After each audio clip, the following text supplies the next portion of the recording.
Evening, folks. Welcome to Trinity Tim's podcast. I'm your host tonight. My name is Joe McHugh from Video Celts. Alongside me, as usual, I've got Eric from Read Celtic, and also I've got James from the Celtic blog. So it's been quite an eventful couple of days, an eventful week. But just to give you a little bit of background, all three of us are very independent. None of us are on the Celtic fan media loop. None of us get an invite once a month to ask one question a month and then toddle off, patting yourselves in the back, thinking that we're Celtic media guys. So that's a little bit of background from us. We say what we like, we do what we like, we type what we like, we produce what we like. So we're not looking for any favours from anyone. The pod has been building up nicely alongside our free website. So you'll find fairly different comment and content on our websites, but mostly we're in agreement with most areas. So there's been lots happening recently in Celtic. Unfortunately, I've got an urgent phone call, so I'll just pass over to James to look after things for the next 10, 15, 20 minutes. Cheers.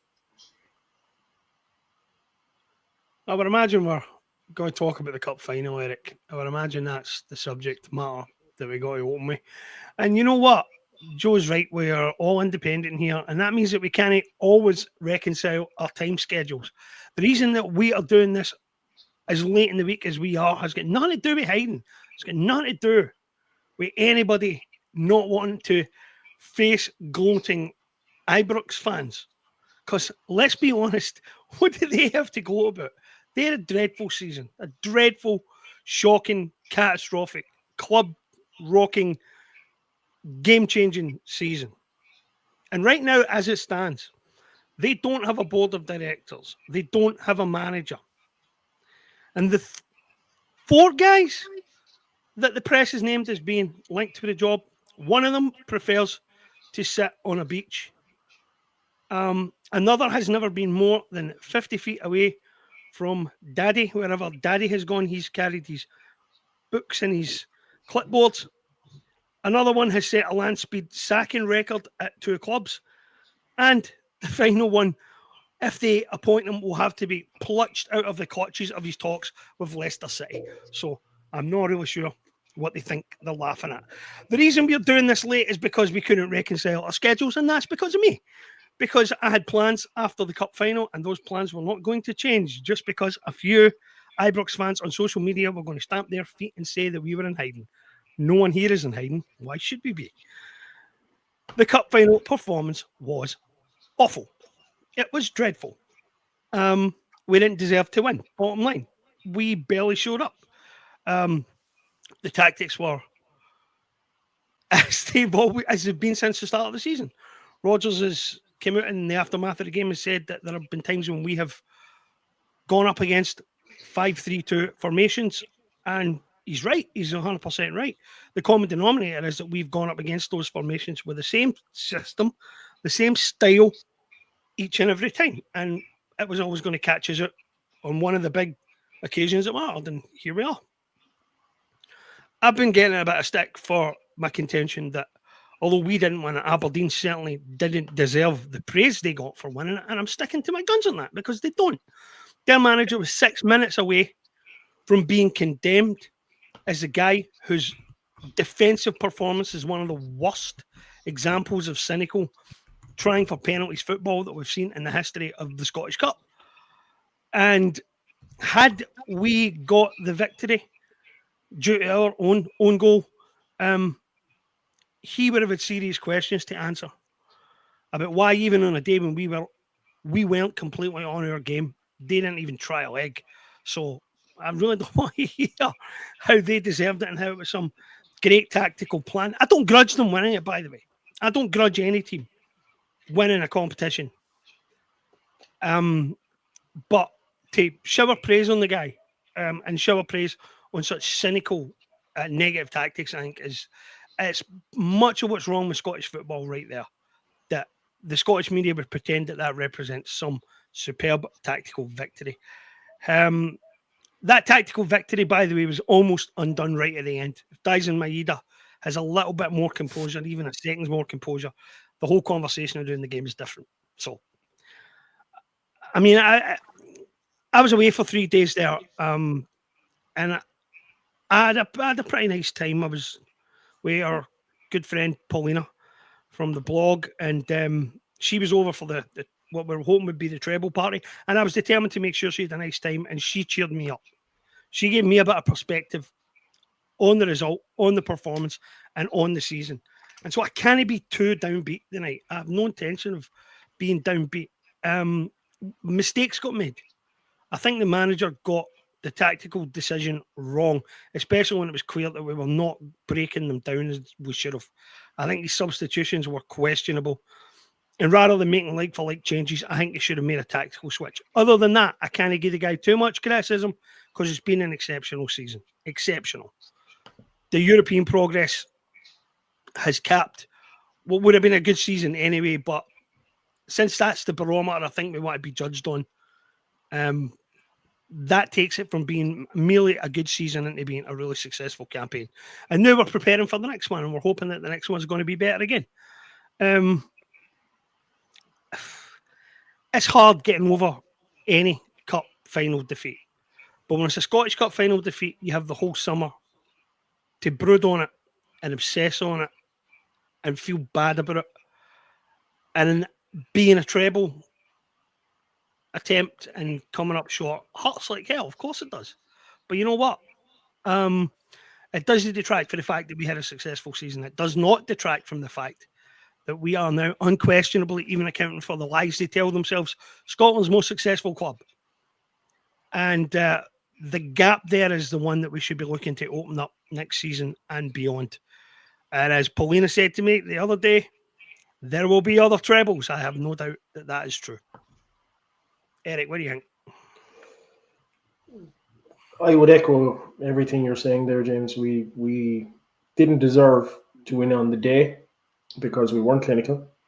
We didn't take our chances. There was some very poor decision making when it came to some of the chances. And overall, I can't complain. I can complain about the OG. I will never understand why Casper Schmeichel didn't try to palm that away with both hands. He seemed to nonchalantly try and palm it away with one hand, and that completely backfired on him. So I won't understand, but there is no point anymore in dwelling on the mistakes that were made on the day, the tactical errors, because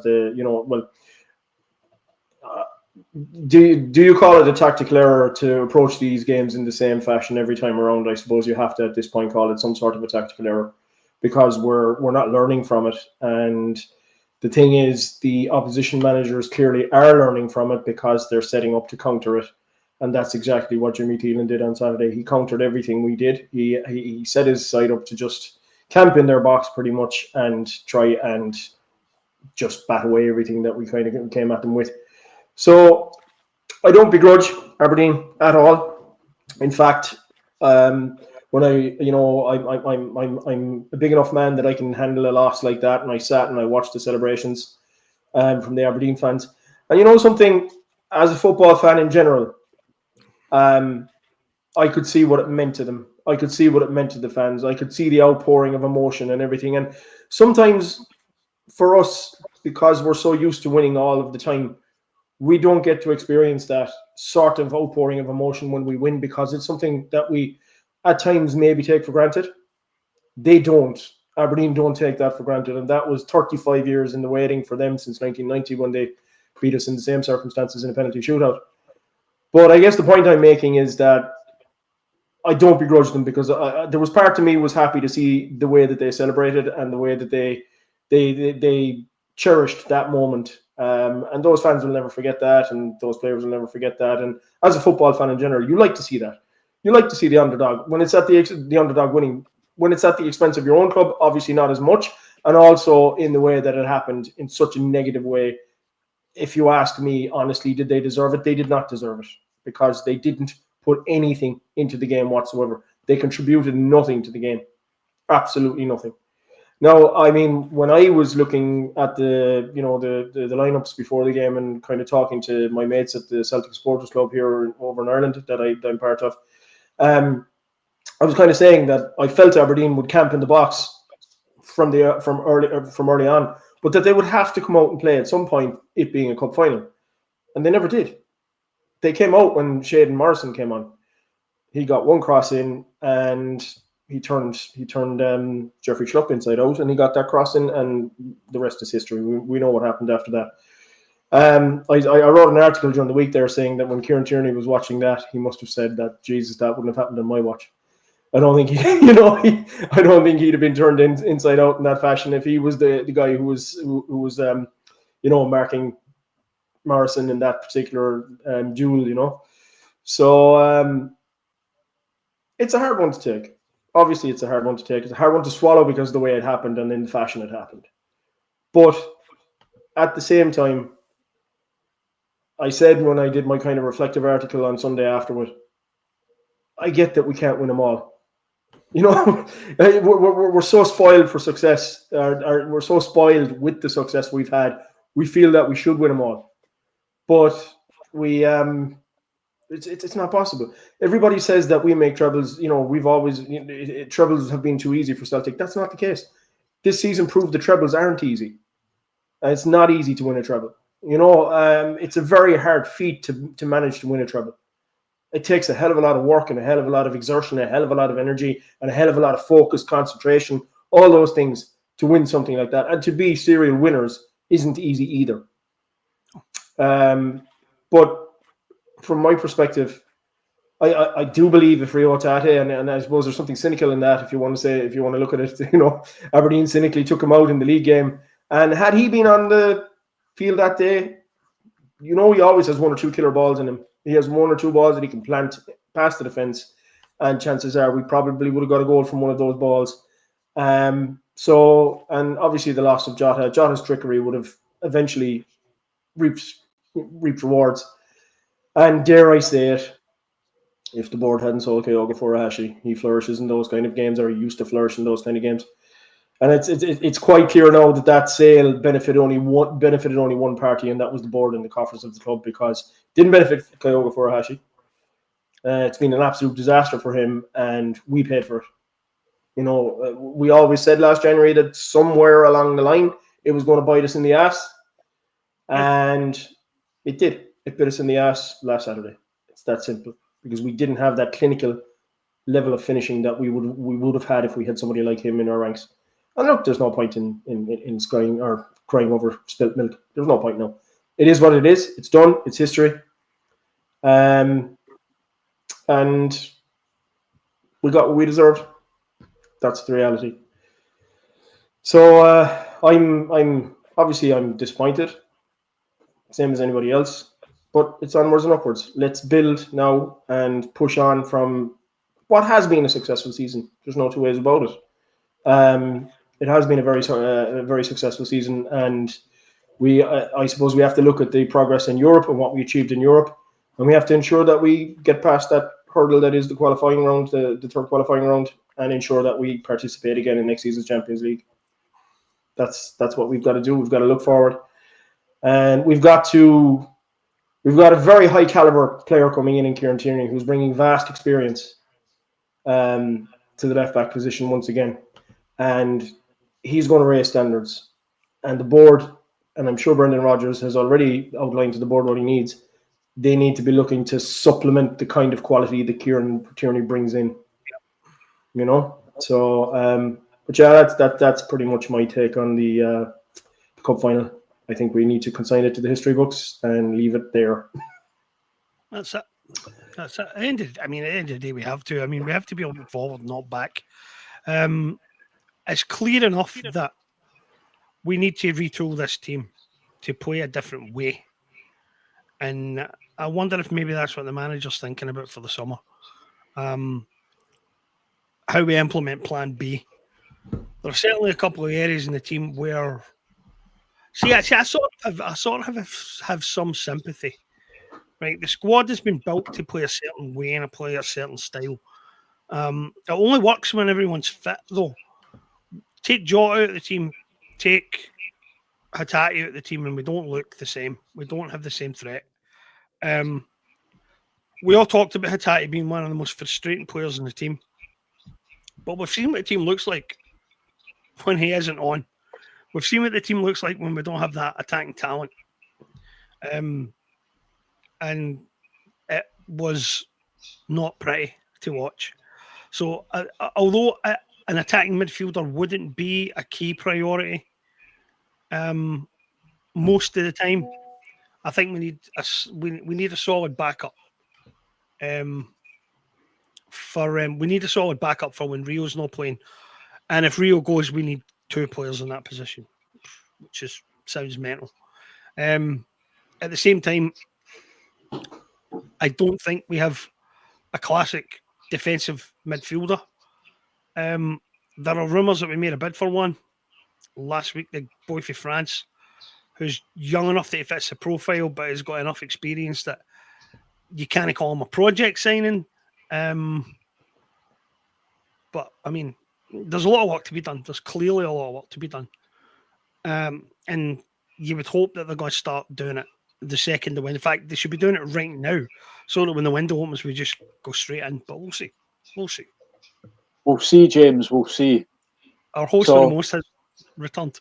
So on 22nd of January, word went out that Kyogo Furuhashi was being sold to Rennes.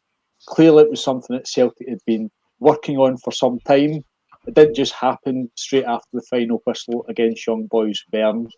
So there was more than a week to prepare for that. There was more than a week after it. I dare say negotiations with Rennes maybe took a week at least, probably a couple of weeks to come to a conclusion. We got Jota back.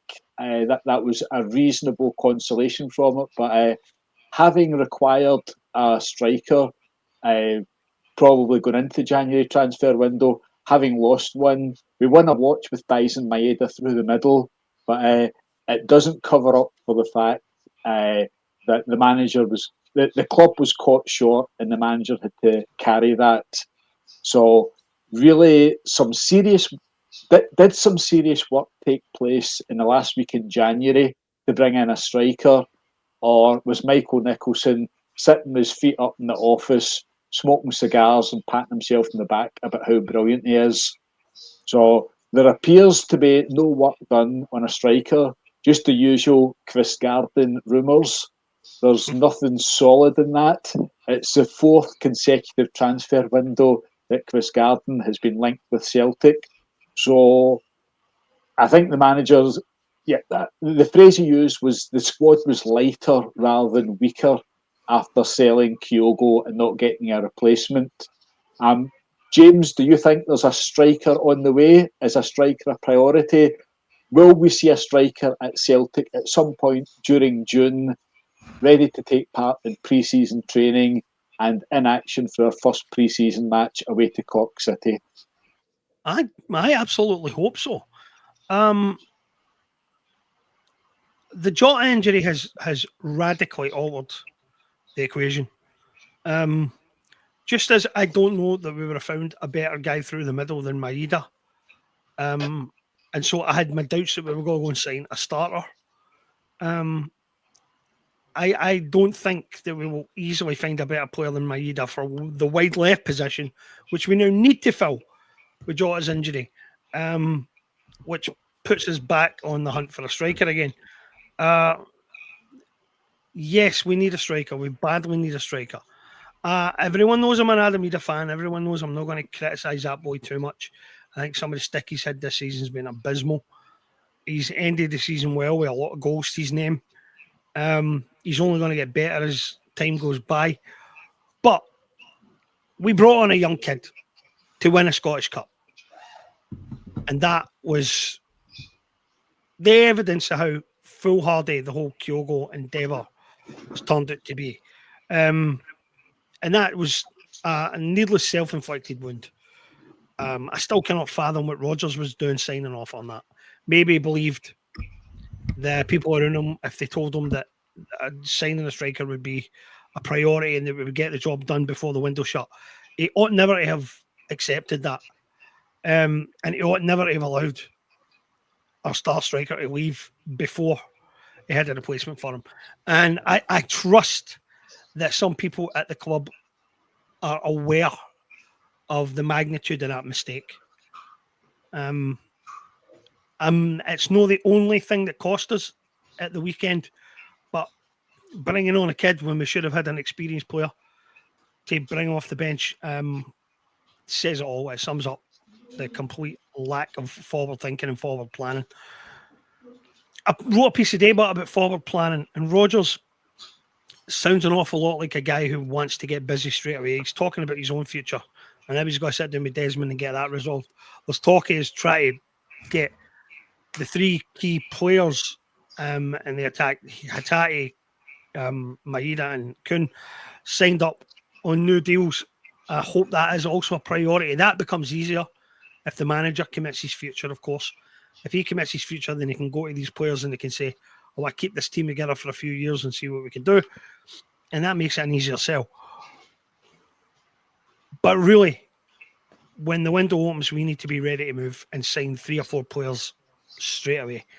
It will be the first time that we've managed that in a long time. But the need for it is obvious. We can't go into pre-season fixtures and in our pre-season try to do everything at the last minute. And okay, I know that we don't have our Champions League qualifier till August after the window is shut. But for God's sake, man, give the manager a fighting chance. Give the manager a whole summer, a whole pre-season. He work with his new players, give them time to meet their teammates, integrate into the team. If Rodgers wants to experiment with the system, let them be part of that. I mean, it's this signing them late in the day. It's a nonsense. Football people don't do this. This is what happens when you've got bean counters making these kinds of decisions. They don't know what they're doing.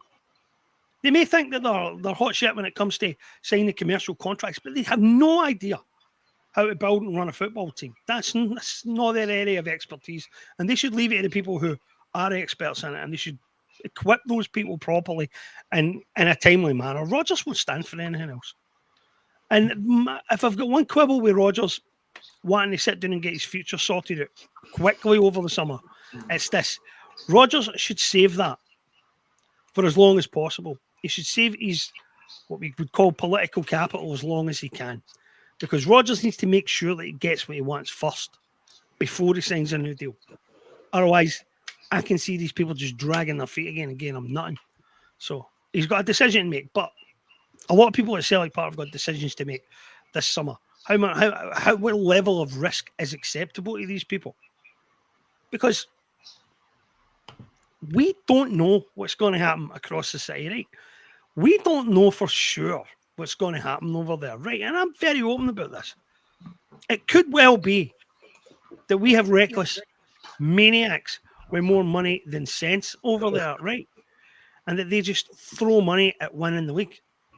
We don't know whether Ancelotti really is just a daddy's boy or whether he's some kind of managerial guru. I have my doubts about that, but you just don't know.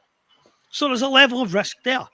The level of risk we going ill-prepared into a Champions League qualifier is several degrees of magnitude bigger than that. But you want to put it past these people to do it. And that's, to me, it's just crazy. I read an article on a Celtic site the other day that says anybody claiming that Rodgers hasn't been backed is wrong. Well, actually, the writer of that piece was wrong. Rodgers has never spent a penny of his transfer budget. Not a penny. If Rodgers is told at the start of the season, your transfer budget is £12 million, Rodgers has never touched that money. Never touched it. 2 seasons in a row. Every penny that we've spent is money that had already came in through the door on transfer outgoings. So Rodgers hasn't been backed in the sense that these people mean. Rodgers hasn't been given additional funds to spend. Our transfer net spend since Rodgers came in is 0. And this is the summer in which that should change, in which Rodgers should get some proper money to spend. And he should be able to spend it quickly as circumstances allow. If the work for it isn't already done or isn't already being done, then a lot of people at Celtic Park are derelict in their duty as far as I'm concerned. But then we know that already. Well said, James. It's worth pointing out that Rodgers has spent the money that he's raised by selling players. So he was barely in the door and Jota was sold. He was getting the season underway and Carol Starfelt was sold. And that was after Aaron Moy had retired. And then we know Matt O'Reilly financed a few deals last season in August, the final week, the busiest week of the year. But an interesting take there about Rodgers being let down by the board with regards to signing a striker. But Eric, do you think the board owe it to Brendan Rodgers to get things done this month? I think we do. We're probably all in agreement the board do owe it to Brendan Rodgers, but will they make it up to Brendan Rodgers? Will they get things done quickly during June to make up for the mistakes they made over Kyogo and make a real play to ensure that Brendan Rodgers remains at Celtic manager and gets down to serious negotiations, even if it's only to take up a 1-year rolling deal rather than have a circus through this year where every passing week, every passing game is getting closer to the end of his contract. So do you think the Celtic board will deliver for Brendan Rodgers in a bid to get him to stay on? Well, you said, do I think that they're going to make it up to him for what they did in January with Kyogo Furuhashi? The board doesn't feel that they did anything wrong there. They banked 10 million quid for a 30-year-old. So as far as they're concerned, in their eyes, they did a great job. Are they looking at it from the perspective that Brendan Rodgers met the KPIs that were set for him? Was a treble the KPI that was set for him and progress in Europe? We don't know that because we never know what the plan is for the club. So do I honestly think they're going to make it up to him? I mean, if we're looking at their track record, no, I don't think they're going to make it up for him or up to him. I am in the mindset that I'm going to see nothing different to what I've seen transfer window after transfer window after transfer window this time around until I see something different. So, and I, because I'm so used to accepting the way things operate, until I see something different, then I just accept the status quo. I accept it's going to be the same. But in terms of it's already in the papers this evening that the money or the windfall that we're going to get from the transfer of Jeremy Frimpong to Liverpool, 6 million quid that we possibly bank on that will go on Balikwisha or whatever this guy's name is, for the wing. So the papers are already talking about the fact that we're going to be using incoming transfer money to supplement purchases of players, which goes back to what James has said earlier on, that the net spend is zero, and that's got to change. And I mean, if we're looking at what we require, and I said this earlier on, to James, that we've got Kieran Tierney coming in, we've got a very high caliber level of player coming in, a guy who has vast experience after his 6 odd years at Arsenal, and he's going to expect, he's going to be operating at a very high level. But not only that, he's going to expect that the players around him will supplement that kind of level. So I'm sure Brendan Rodgers is aware of that, and he's thinking along the lines of bringing in players of that caliber or that kind of level. And if you want to bring in players of that kind of caliber and that kind of level, then you're going to have to spend. So then you've got to ask yourself the question, is the big worry there that they're going to accept a big bid for Daizen Maeda, Rio Hatate, or are they going to sanction the big buys that Brendan Rodgers wants on the basis that we get one big sale? Or can we just set that aside? And like James said a few months ago when he wrote an article, that we need to actually just hold the squad together this summer and then build it and spend money to build it. But do I have faith in the board doing that? I don't. And I wrote an article the other day there, about Kieran Tierney. When I said that when he left the club in the summer transfer window of 2019, he has never been adequately replaced. So effectively, Kieran Tierney has come back 6 years later and replaced himself. Because if you look at who was in there in between, you have Greg Taylor, you have Bali Bolingoli, you have Diego Laxalt, you have who else was it? There was Bernabei, Alexandro Bernabei. Yeah, Alejandro Bernabei. And none of them have been a success, bar a mild success has been Greg Taylor. Greg Taylor, as we've always said, he's a good SPFL standard player. And he did a good job. He played the inverted role very good under Ange Postecoglou, and he's been a very good servant to the club. And there's no two ways about that. You can't deny that. But he is not going to play second fiddle to Kieran Tierney. I'm sure he has no interest in doing that. And if, as has been mooted in the press recently, that the club is in talks with Jeffrey Schlupp about signing on a permanent basis, then Jeffrey Schlupp is going to be the backup to Kieran Tierney. So that's the reality there. But James alluded to a midfielder earlier on as well, getting in, this hard man midfielder that we need, young hard man, aggressive. It's been 2021 since Scott Brown left the club. So we're having a conversation about jokingly saying that Kieran Tierney has replaced himself at the left back position, and we still haven't brought in that solid midfielder that we require, that hard man that we require in midfield since Scott Brown has left. We're still talking about that. When Oliver Abelgard came in, everybody was saying that he was the guy who was going to fit that role. He was a complete flop, never achieved anything at the club. And it just seems to me that when we let these guys go, these guys who have been mainstays in the team, like Tierney and Scott Brown were, we seem incapable of replacing them. And that's what we've got to look at this transfer window. We have got to find the guys. We've got to find that midfielder. We've got to find another winger, and we've got to find a striker. And the simple fact is, Johnny Kenny's not going to cut it. Johnny Kenny will probably develop over time. Johnny Kenny will probably develop into a decent striker. The fact of the matter is, Brendan Rodgers believes in the guy. He believes he's good, but he's not going to. You'll see the proper Johnny Kenny probably 2 seasons from now. When he's bedded in properly into the system and he understands how things work, and whether Brendan Rodgers is going to be here in 2 or 3 seasons, God only knows. But he's not ready now. He's young. He's coming from League of Ireland level, and this is a massive step up for him. And look, Rodgers sees something in him, but it's going to be a while before we see anything. So he's not the answer. We need that striker. I don't want to hear any bollocks about somebody like that we've had already, like Kyogo or Hashi coming back, because that's been rumored in the papers as well.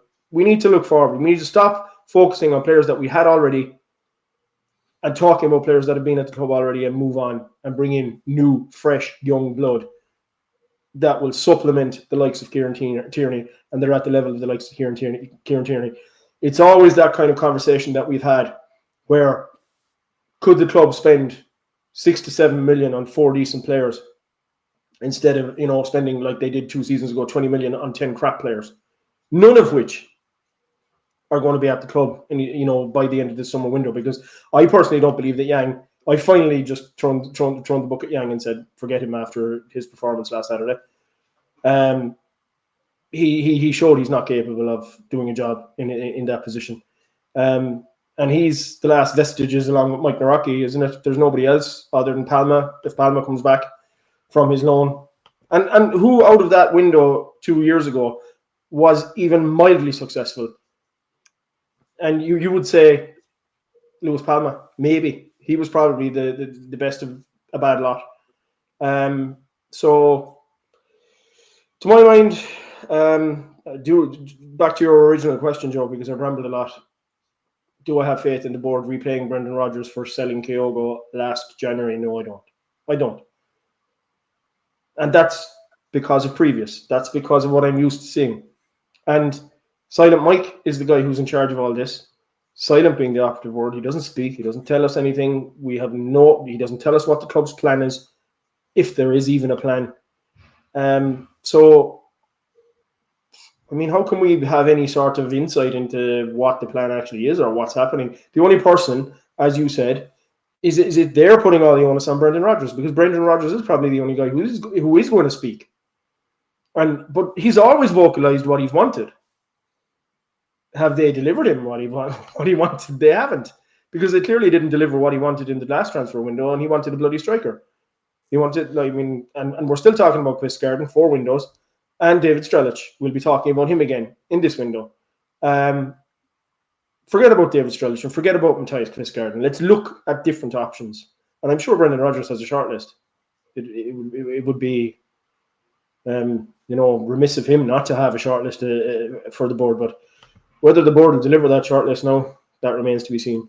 Whether it's going to be lastminute.com and grandstanding and us paying ridiculous money and breaking our transfer record when there's no need to break it. We just got to go on past their past record. And their past record doesn't shower them in glory. It doesn't. So, no, I have no faith in them delivering what we want, unless that changes. Fair comment, Eric. There's absolutely no evidence to suspect that they're going to do anything in any way differently. It's always wait, sell players before they buy players. And then, as we've known from our cost in previous Champions League qualifiers, let's wait to see if we get through the Champions League qualifier before we sign anyone.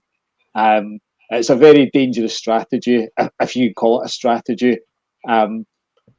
The Europa League brings in money, the Champions League brings in money, and there doesn't seem to be any great plans in place at Celtic what they're going to do with this money, what direction they're going in. It's just shrug their shoulders, see what direction things move in, and as long as they're above the other lot from Glasgow, then most folk are quite happy. But a couple of small points there. I think any talk about a new deal for Schlupp has just been diplomatic. I don't think there's any prospect whatsoever. He's been at Palace for 6-7 years. He'll be well settled in London. He'll get other offers from London, and coming up to Celtic is back up to Kieran Tierney won't particularly appeal, and the sort of wages that he'll be looking for, he'll be taking a big hit on his reported 60 grand a week at Crystal Palace. But I suspect he'll be looking for at least 20 grand somewhere, arriving as a free agent, and that's not really going to be in Celtic's ballpark. He'll be looking for somebody younger and emerging, but they've had time to do that, and there's no real sign of anyone.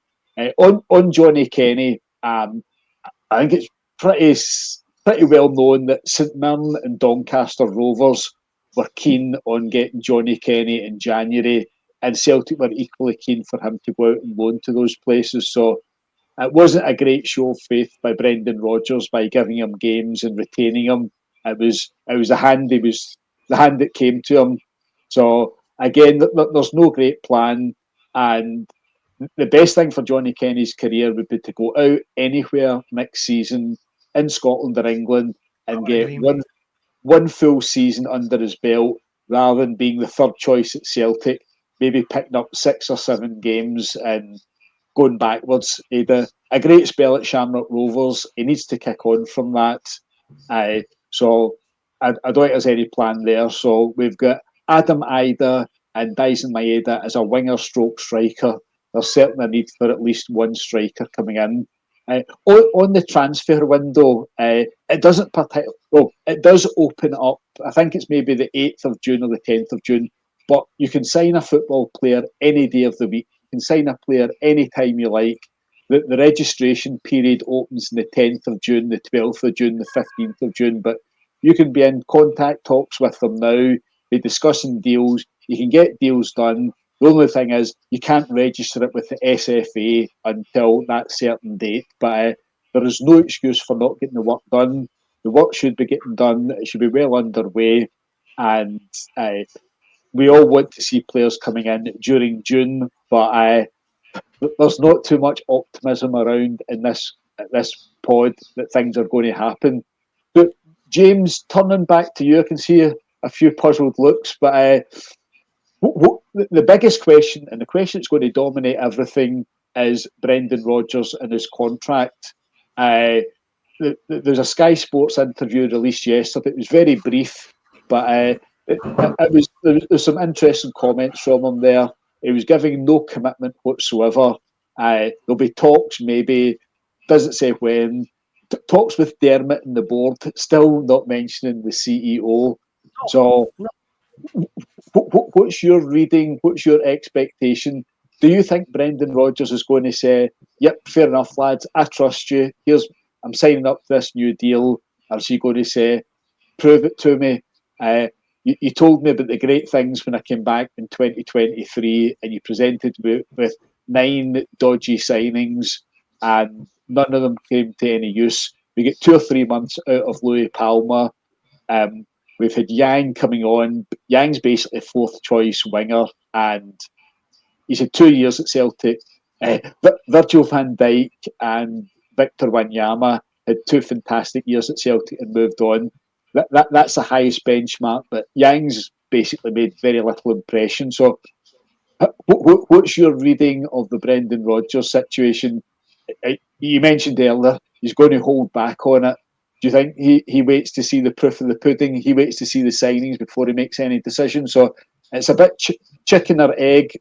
What direction do you see June going in terms of these contract talks and a likely outcome? Well, I think the contract talks are very important to where we're going to be. If we can get Rodgers and those 3 key players signed up, that's the foundation stone for the rest of the summer. The one worry is no, I mean, obviously you're right about the chicken and egg scenario, right? The concern is that ideally, if you're going to get the players to stay, you want a commitment to the manager first, because that makes it easier to sell the players on the idea that there's a strategy unfolding and it's not just being cobbled together, only to unravel at the end of the season when he leaves. The concern is that Rodgers might not want to commit straight away. That Rodgers might want to see what kind of hand the board deals him first. Now, he can make private overtures to the players and tell them that he expects to stay and he wants them to stay, and for the good of the club, they should stay, and good of their own careers, they should stay, and they might sign deals anyway. But Rodgers may hold off till he sees what kind of backing he gets. And that's usually where the trouble starts. Because again, you're looking at the chicken and egg scenario. Do the board look at the situation and say, well, we might let this guy spend £25 million and then he might just walk at the end of the season. And then we've got a whole other manager's got to come in and he might want to do a rebuild. And there is no right or wrong here in terms of that. The bottom line is, though, that they're all just going to have to trust each other and they're all just going to have to do the best thing for the club. I know that is where the difficulty lies, right? Because I think there are people on our board who genuinely think that they are the club now, that they represent the best interest of the club, and that they're always right. And that's a really big stumbling block for Rodgers to get over. That's a really big obstacle that he has been banging his head against for 2 years. Joe, you're right. It's not a coincidence that he keeps talking about the major shareholder rather than the chief executive. He hardly mentions chief executive. I can't remember the last time he mentioned Nicholson, except in the context of the whole board. Whenever he talks about player contracts, whenever he talks about signings, whenever he talks about his own situation, he's always talking about Desmond. So he knows who his principal backer is, and he knows that sometimes in order to get what he wants, he's going to have to go around these people. How much longer is that tenable? I mean, sooner or later, whatever egos are clashing in there, they have to put the club first. And they have to think about what the best thing for the club is in the short to medium term as well as in the long term. And in the short to medium term, that means that we've got to qualify for the Champions League group stages again and put that big bucket of money in the bank, if that indeed is what they want to do it. But to not have it is to lose out on that because we don't push the boat out far enough. There's no way that the manager will stay under those circumstances, whether he signs a new deal or not. Rodgers will be looking for the exit at the end of next season, whether he's got a new deal or not, if that happens. So, the frustrating thing is that you just don't know with these people, or rather, you do know, because we've seen it all before. But you somehow always manage to convince yourself that mistakes have been made, and they must see that mistakes have been made, and that lessons must have been learned, and they must recognize where they went wrong, and they must. That's where the difficulty is, because sometimes I don't think that these people think they get anything wrong. They see there's money in the bank, they see the stands are full, season tickets have been sold, the team is successful. So how can they be wrong about anything? But there are signs of decline and there are signs of decay if you're looking for them. And the fact that our B team's going to spend another season in the lower league is just one of them. There are plenty of them if you're willing to look. But in terms of looking at the trophy count and the money in the bank and the value of the squad, I can imagine that these people don't think they're doing very much right. And so the idea that they should change course probably seems a bit stupid to them. Even though we can clearly see that mistakes are getting made as they were in January and that we've paid for that to a certain extent at the weekend, I'm not convinced these people see it. But Rodgers is smart enough to know who he can trust and who his principal supporters are. And he's got no difficulty and he feels no compunction about going around these people, if that's what it takes. And maybe that is what it takes. It's a difficult one. This summer could go either way. I'm prepared for a bit of a roller coaster, to be honest with you. It's not a healthy situation when the manager doesn't appear to have too much support internally, when he's always got to reference Dermot Desmond. But on that, there was an interesting development just before Christmas. After winning the League Cup on penalties, December the 15th, Celtic's next match was awaited in Dundee United.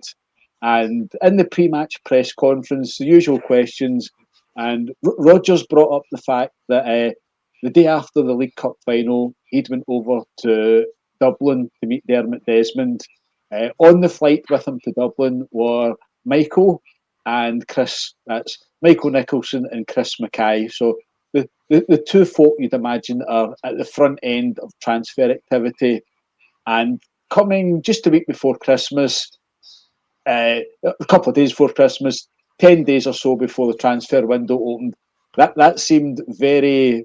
that seemed like great news. That seems as if things were happening. There was a forward plan. So, Eric, what do you suspect happened during those conversations between the League Cup final win and a nothing each draw awaited in Dundee United, the opening of the January transfer window? No one can say it was a successful transfer window. The Tierney deal was pretty well signposted. Well done getting the guy back. But it's not exactly an incredible scoop. All the conditions were there for Tierney. If they'd signed someone else from Arsenal or someone from Manchester City, that would be something that you'd sit up and take notice of. But there was always a prospect of Tierney coming back. So where do you think the relationship is, Eric, between Brendan Rodgers, Dermot Desmond, and what's actually going on? Are people inside the club aware of ambition, or are they just happy to be a few points ahead of their friends at Ibrox? And if it's Thursday nights in the Europa League, fair enough. We can roll out the Europa League magic, repeat the road to Seville, and more than enough punters will buy the ticket. So where is the relationship between the manager, the largest individual shareholder, and the people that are apparently hands-on at the club, Michael Nicholson and Chris Mackay? Well, if you brought up the point earlier on there about the this jolly that they had to Dublin in December, and we talked about that back on the podcast at that time, and I asked you if you felt there was anything to take from it, and you even said at that time that you didn't see much. It didn't count for anything really. And it was probably just a jolly over to see Dermot Desmond have a few beers and a meal and whatever. And I'm sure Brendan Rodgers shot the breeze with him and told him what he wanted in terms of transfers. And that was about the size of it, because clearly nothing serious happened in that particular meeting because of the fact the January transfer window turned out to be an absolute shambles. So if you're asking me about the relationship between Brendan Rodgers and the board and Dermot Desmond, it sort of, how could I put it in context? It's like if Brendan wants something and he wants it from the board and he's not getting the kind of response that he's looking for, he then says to the guys, well, if you're not going to respond to me, I'll go to Dermot. And then he goes to Dermot. He tells Dermot what he wants. Dermot goes back to the guys, and he says, Brendan is looking for such and such. Give Brendan what he's looking for. But I think the problem is, and where the problem lies, is with Michael Nicholson. Michael Nicholson is clearly not a communicator. We know he's not a communicator because we call him Silent Mike. Okay? So we know we know he's not good at communication, right? And he clearly proved in the summer transfer window of 2024 he was not good at communication, because he ended up costing the club way more money for Adam Ida and way more money for Arnie Engels than we should have paid. So his negotiation skills have to be a hell of a lot better. And I personally don't think that Brendan Rodgers, as the manager of Celtic at the moment, trusts Michael Nicholson's negotiation skills. And this is the fear going into this transfer window. Are we going to end up paying over the odds for players that we need? Because you're going to, and at the risk of repeating myself, you're going to go back to the same scenario as we went back to last summer, where clubs are going to start realizing Celtic have loads of money, and if we just play hardball with them, they'll eventually pay us what we want because we know they've got the dash. And then you see you've the flip side of that, where Michael Nicholson goes, well, that player's worth 6 million, so we'll offer 3.5 million for him. You know, and then the other club just pisses themselves laughing, and it all just gets farcical. And that's exactly what happened last summer. And you're wondering, are you going to see more of the same this summer? I think I have a nasty sneaking suspicion that, you know, this transfer window this summer could be a repeat of 2018. And I don't want to be a doom and gloom merchant, but this is the exact point or juncture where it all went south with Brendan Rodgers the first time around. And I'm only saying that because I'm going back to what you said earlier on when you said, is it a case of show me the money with Brendan Rodgers and a case of show me the money with the board? You know, I mean, to use the slang, but what I'm saying, I guess, is Brendan Rodgers wants to say to them, show me the faith you have in what I want to do with the club by getting me the players that I want, and then I'll commit. And then the board are going to say, well, you give us your commitment and we might give you what you want. And never the twain shall meet. And there'll be an impasse. They won't give him the players and he won't commit. And that's the worst case scenario in this transfer window. That's the biggest thing that we have to worry about. What we do require is joined up thinking. And joined up thinking means that they're all on the same page. They're all thinking that we need to do this as a joint entity to make this summer transfer window work, to make the building of the squad work. Yes, Brendan, we'll get the players that you require. Yes, Brendan, we'll sit down and negotiate a contract with you in good faith. And then everything's hunky-dory, happy-go-lucky. It's all, you know, Bob's your uncle, Fanny's your aunt, and everybody's happy. But this is the Celtic board we're talking about. This is Silent Mike we're talking about. These are guys who clearly have had previous for not being able to do these kind of things. So what makes us think that that's going to change this summer? James? Joe? No. What makes it... I want to come in with some housekeeping, some podcast stuff. So we've got lots of comments coming through tonight. I saw somebody supporting the Celtic board telling us all how lucky we are and how wonderful they are, and all the problems are down to Brendan Rodgers. Good luck. Way back to CQN. Best wishes to all the lads over there. The comments are great. It's really appreciated. And to help grow and develop the blog, please subscribe, please like, please share. And it's great having interaction. It's great having folk on. But after the live show, once it's finished, if you go into YouTube and put a comment or two on there, give it a thumbs up, give it a like. That builds a little bit of momentum. And we'll be back for you every week through the summer. But as Eric was talking there, I remembered a Celtic employee. It's a sort of job that's really needed because there's clearly an impasse. There's clearly difference of opinion between the board and the manager. So I think it's about October time, we appointed a guy called Head of Football Operations. We have heard absolutely nothing from him since. He seemed to be quite a chatty, sociable guy. He seemed to have a very strong opinion of himself. He's a former Exeter United manager. He's been at the coalface in football for a long, long time. His name's Paul Tidsdale. You'll see very, very little about him.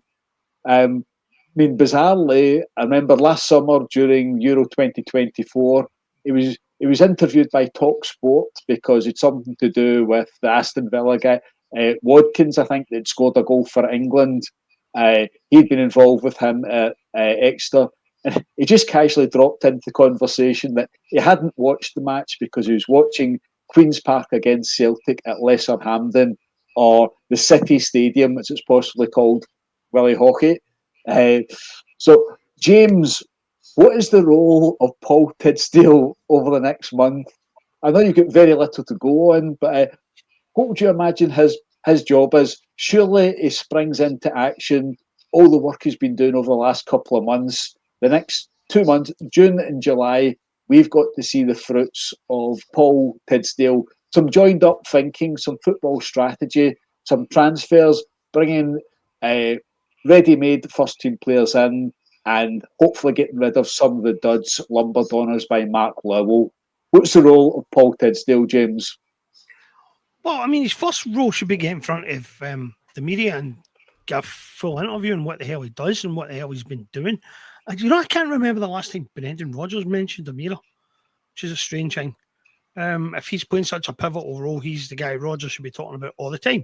They should be the dream team partnership that's looking to restructure the squad. And I never hear his name getting mentioned by Rodgers. And we've certainly not heard a single word out of him since his great unveiling. I'll tell you one thing that would be a game changer. If him and Rodgers took full control of the football operation, if the head of football operations was broken off from the rest of the club, in a sense, and given a budget to work with every single year, and told any additional money that you raise is yours to spend as you see fit, but here is your operating budget for the next 12 months, go out and do with it whatever you will. That would be a game changer. That would get the bean counters out of the process completely, and the manager would know what his transfer budget is, and he would know that any further money that he raises, he gets to keep and gets to spend. And that's how it should work. The football guys should be running the football department. And I would welcome hearing from this guy and finding out what it is he actually does and what his plans actually are. And whether he gets on well with Rodgers and whether he works with Rodgers and how that relationship actually takes effect and what the benefits have been so far, because we haven't seen very much. I'll tell you one other thing that I'll talk for a second about the rinse and repeat Kvistgaard rumor first, because again, you're right. This is what this will be window number 5 in which we've been linked to this guy, right? It seems pretty clear that there is an interest. It seems pretty clear we've expressed that interest and we've made offers. Those offers haven't come up to snuff, right? But where Brøndby are not playing their hand very well is that we seem to be the only club that genuinely is interested. There's been talk about Germany, there's been talk about England, but no bids appear to materialise from those places. And if they're holding it for too much money, they risk not getting any kind of good deal for them at all. This might be the window in which to do it, because I think they may have realised that they've overplayed their hand talking about crazy figures like 12 and 14 million pound and all that stuff. I don't think they're going to get that. They were never going to get that. So if he's available at a realistic price, this should be the window in which it gets done, if it's going to get done. And if it doesn't get done in this window, we should never hear about it again, ever. But I have a concern about how the board might see things. We know that there was an incident at Ibrox where some of the board members felt like they could slag the manager in front of the media, and we know that because a couple of media outlets talked about it and ran stories about it. Very low-key stuff, but we know that it happened. We know that they were questioning why Rodgers had spent all that money on certain players in the summer only to leave those guys on the bench. As if it was their right to do that, as if it was their right to make that criticism. But But I would imagine that some of them are thinking along the same lines after Saturday, when Trusty doesn't even get off the bench, and when in the middle of the second half, where we're obviously not playing well, he takes off the two other big money signings. And I hope to God that Rodgers hasn't screwed himself with that move, because it would be just like these people to watch that and think, well, you know what? Why should we give this guy more money to spend when he hasn't got the best out of the money that we've already given him?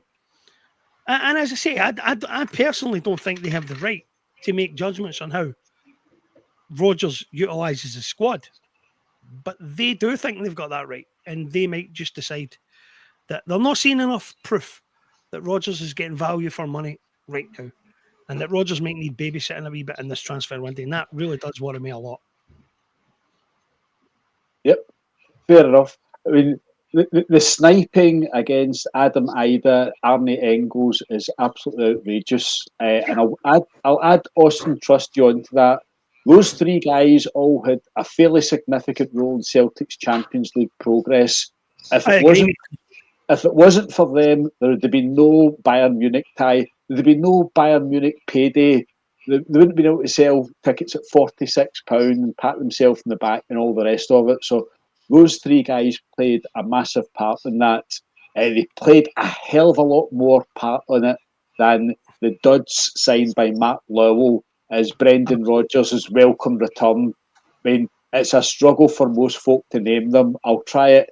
Yang and Kwon, Lager, Bielke and Naroki, Home, probably the three wingers, Telio and Palmer. Those signings were utterly horrendous, contributed nothing, all on 4 and 5 year contracts, draining the payroll. So if anyone wants to start sniping about Engels and Ida and Trusty, have a look at those guys. So I'm going to give the last word to Eric. He can maybe give us his thoughts on Paul Tidsdale and anything else. But just a reminder, all three of us, independent blog sites, read Celtic, Video Celts and the Celtic blog. We'll be producing content every day of the week, every month of the year.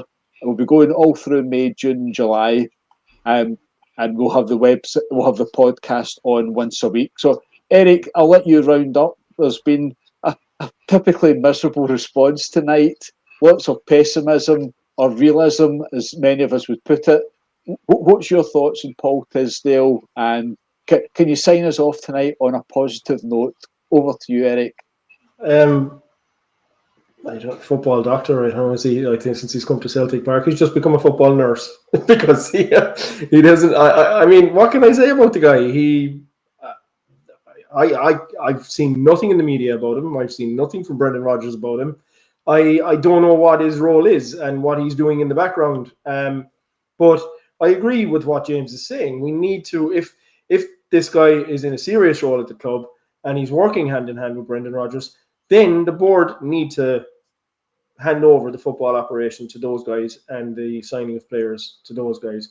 And they need to be able to just communicate with the board and say, this is what we require, this is what we need, this is the valuation, we need to meet the valuation if we want any hope of signing the player, and just push it forward that way.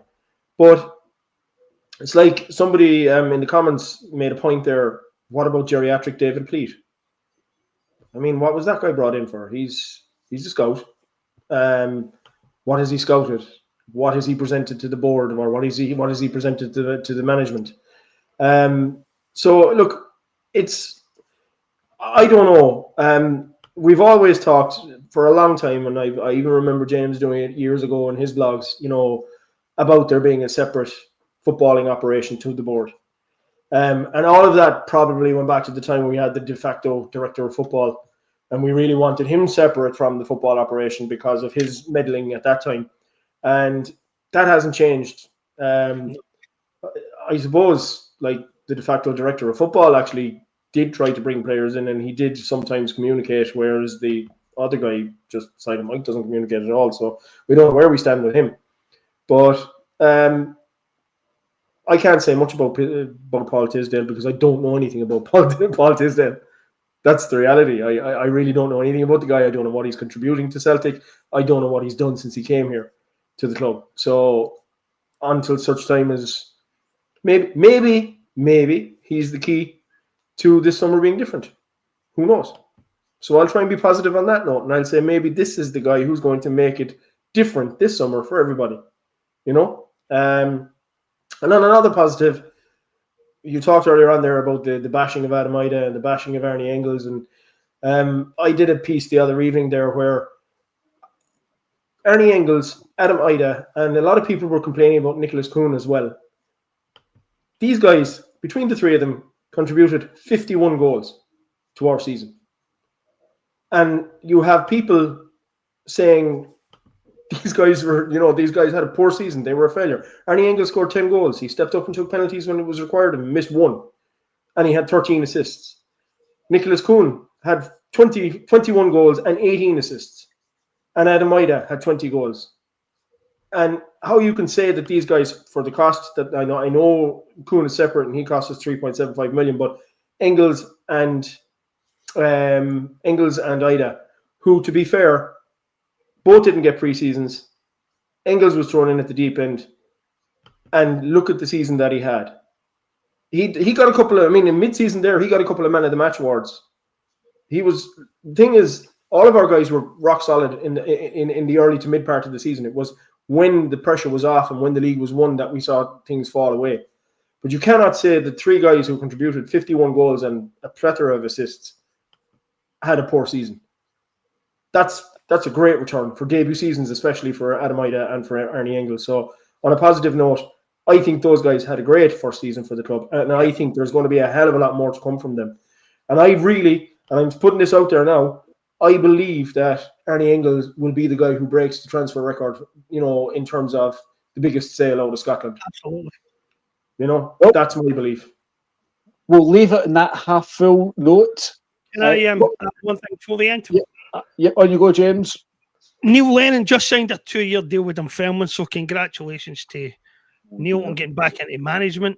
And I'm particularly pleased about it because one of my exes is a Dunfermline fan and one of those people who had an irrational Ibrox-like hatred for Lennon for years and years and years. And I hope she's still taking the kids to see them now that she's got her man in the dugout. I know I shouldn't feel spiteful towards my ex, but I kind of do a wee bit. Right, on that, it's over to Paul Tisdale, and we'll be celebrating his successes this time next week. Cheers. See you later, guys. Have a good one.